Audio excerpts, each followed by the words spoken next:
बिस्मिल्लाहिर्रहमानिर्रहीम अस्सलाम वालेकुम डियर स्टूडेंट। आज का जो हमारा टॉपिक है वो लास्ट लेक्चर के ही पार्ट है। इसमें आगे हम फर्दर जो ग्रुप हैं बैक्टीरिया के उसको डिस्कस करेंगे। पहला जो ग्रुप है सोडोमोनास। आमतौर पे ये स्ट्रेट और कर्व रॉड शेप होते हैं, स्ट्रेट या कर्व रॉड शेप होते हैं। ग्राम नेगेटिव बैक्टीरिया हैं, एक या एक से ज़्यादा इनके पास फ्लैजेला होते हैं मूवमेंट के लिए। अच्छा, वाटर में भी पाए जाते हैं, सॉइल में भी पाए जाते हैं। इकोलॉजिकल रोल इनका बड़ा इंपॉर्टेंट है, यानी इन्वायरमेंट के लिहाज से इन्वायरमेंट को क्या फ़ायदा या क्या नुकसान इनका होगा। तो इन्वायरमेंट में जो सबसे बड़ा बेनिफिट ये दे रहे हैं इन्वायरमेंट को, ऑर्गेनिक कंपाउंड जो गला सड़ा मवाद है उसको तोड़ के ऑर्गेनिज्म के लिए न्यूट्रिएंट को रिलीज़ करते हैं।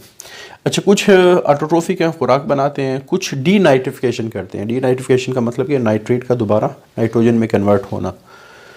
कुछ इसमें पैथोजेनिक है, यानी इसमें कुछ मेंबर प्लांट पैथोजन भी हैं। अच्छा, इनका एक मेंबर है जिसका नाम है सोडोमोनास एरोजिनेजा।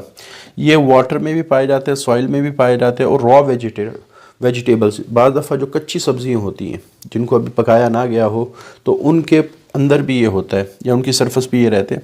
ऑल्दो इट इज़ हार्मलेस, आमतौर पे ये किसी शख्स के लिए नुकसानदेह नहीं होता जो हेल्दी है, लेकिन जिनका इम्यूनिटी सिस्टम कमज़ोर होता है, जैसे बूढ़े हैं, बच्चे हैं, या जिनको HIV या एड्स की बीमारी है, तो उनके अंदर ये सीरियस इन्फेक्शन काज कर सकता है। क्लियर? यानी वैसे ये हार्मलेस है, नुकसान नहीं है इसका, लेकिन कमज़ोर लोगों के अंदर ये इन्फेक्शन काज करेगा।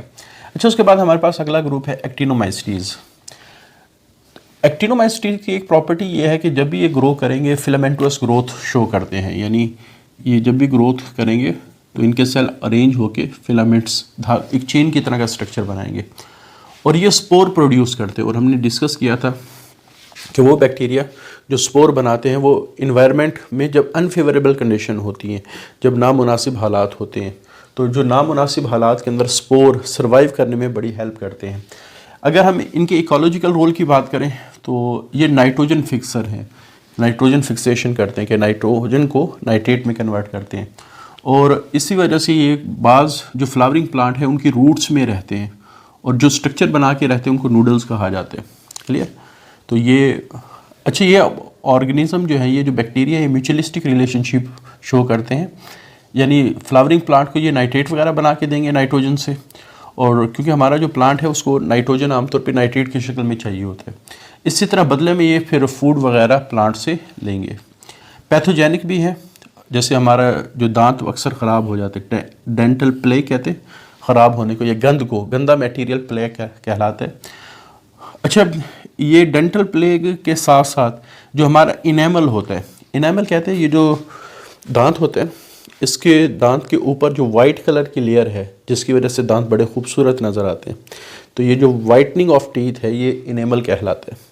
अगर ये उतर जाए या डैमेज हो जाए फिर अंदर रफ सा आप कह सकते हैं दांत निकलता है। जैसे मैं कहता हूँ ये दीवार है ना, इसके ऊपर पेंट हुआ है, अगर पेंट उतार दिया जाए तो दीवार तो रहेगी लेकिन वो रफ सी दीवार हो जाएगी।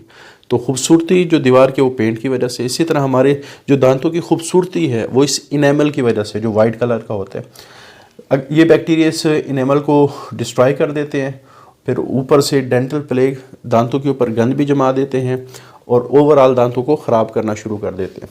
अच्छा, इसी तरह इनमें एक मशहूर मेंबर है माइकोबैक्टीरिया लेप्री। तो ये एक बीमारी काज करते हैं लेप्रोसी।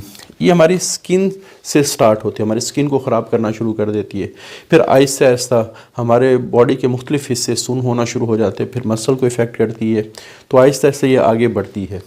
लेकिन स्टार्ट जो लेप्रोसी का होता है वो स्किन से होता है कि स्किन के ऊपर निशानात बनना शुरू हो जाते हैं रेड कलर के या डार्क कलर के और बाद दफ़ा ब्राइट कलर के। एक बड़ा मशहूर बैक्टीरियम है माइकोबैक्टीरियम ट्यूबरकुलोसिस, इससे TB होती है और TB one of the most serious infection. इलाज भी अगर हो तो काफ़ी लंबे अरसे तक इसका इलाज चलता है, तकरीबन 6 महीने 9 महीने और बाद दफ़ा 12-24 महीने के कोर्सेज होते हैं।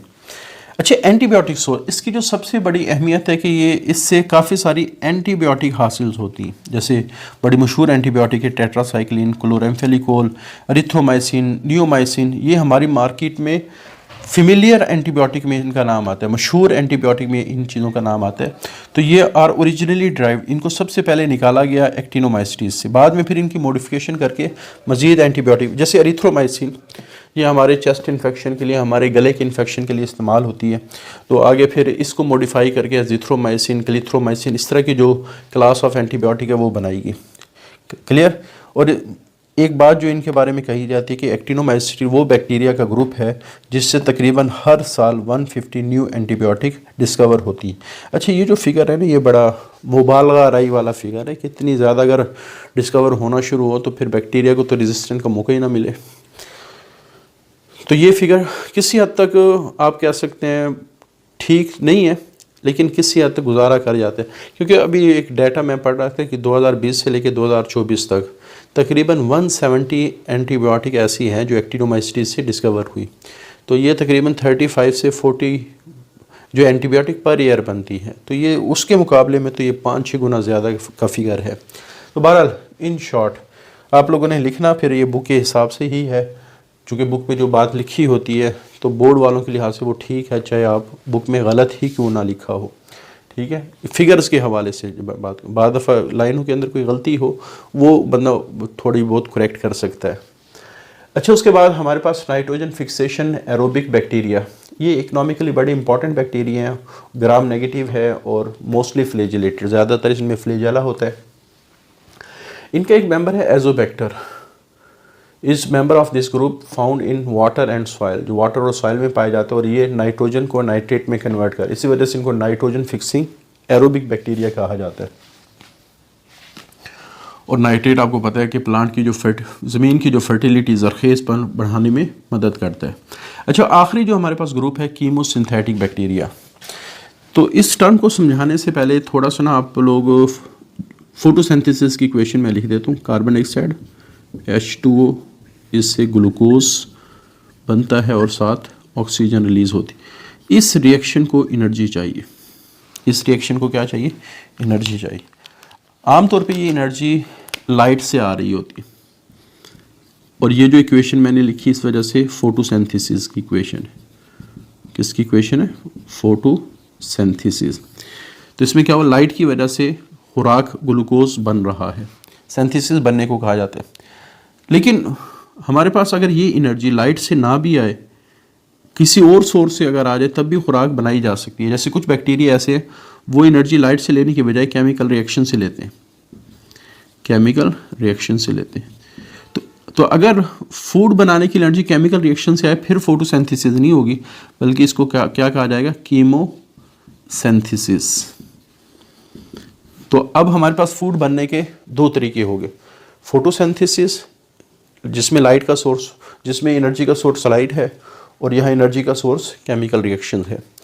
तो कीमोसिंथेसिस सिर्फ कुछ बैक्टीरिया परफॉर्म करते हैं, लेकिन मेजॉरिटी ऑफ जो फूड बन रहा होता है वो फोटोसिंथेसिस के ज़रिए से बनते हैं। इस वजह से मशहूर फोटोसिंथेसिस ही है। क्लियर? अच्छा, आमतौर पे वो केमिकल रिएक्शन जिनमें ऑक्सीडेशन हो रही होती है, रिमूवल ऑफ हाइड्रोजन हो रहा होता है, एडिशन ऑफ ऑक्सीजन हो रही होती है, रिमूवल ऑफ इलेक्ट्रॉन हो रहा होता है, ऑक्सीडेशन, वो आमतौर पे ऐसे प्रोसेस होते हैं जिनसे एनर्जी हमें मिलती है, और वही एनर्जी फिर ये बैक्टीरिया फूड बनाने के लिए इस्तेमाल करते हैं। तो कीमोसिंथेटिक बैक्टीरिया क्या करते हैं? Bacteria drive energy, bacteria energy को निकालते हैं फ्रॉम ऑक्सीडेशन। ऑक्सीडेशन ऑक्सीडेशन करते किस चीज़ की है? इनऑर्गेनिक कंपाउंड की, जैसे nitrogen, sulphur, iron. Use this energy, और बाद में फिर इसी एनर्जी को इस्तेमाल करेंगे for the synthesis of food. तो केमिकल रिएक्शन की वजह से फूड का बनना ये कीमोसिंथेसिस कहलाता है। जैसे एग्जांपल के तौर पे हमारे पास नाइट्रोसोमोनास है, नाइट्रोबैक्टर है, ये क्या करते हैं? अमोनिया को नाइट्राइट और नाइट्रेट में कन्वर्ट करते हैं। अगर गौर करें, यहाँ अमोनिया की ऑक्सीडेशन हुई है, हाइड्रोजन निकला, हाइड्रोजन के निकलने को क्या कहा जाता है? ऑक्सीडेशन। और यहाँ फिर ऑक्सीजन ऐड हुई, नाइट्रोजन से हाइड्रोजन निकला, और ऑक्सीजन, और एडिशन ऑफ ऑक्सीजन भी क्या कहलाती है? ऑक्सीडेशन। तो इस प्रोसेस से एनर्जी निकलती है। अच्छा, ये वाला जो प्रोसेस है ये हमारे नाइट्रोजन साइकिल का भी हिस्सा है। तो इस वजह से हम कह सकते हैं कि जो कीमोसिंथेटिक बैक्टीरिया है जो इस रिएक्शन को करवाते हैं, जैसे नाइट्रोसोमोनास और नाइट्रोबैक्टर, वो नाइट्रोजन साइकिल को कंप्लीट करने में भी हेल्प करते हैं। अच्छा, ये जो NO2 है ना, ये नाइट्राइट कहलाते हैं और NO3 नाइट्रेट कहलाता है। तो ये दोनों अमोनिया से बन रहे होते हैं, और अमोनिया काफ़ी मिकदार में हमारे सॉइल में भी पाया जाता है। अच्छा, ये हमारा आर्टिकल कंप्लीट हुआ।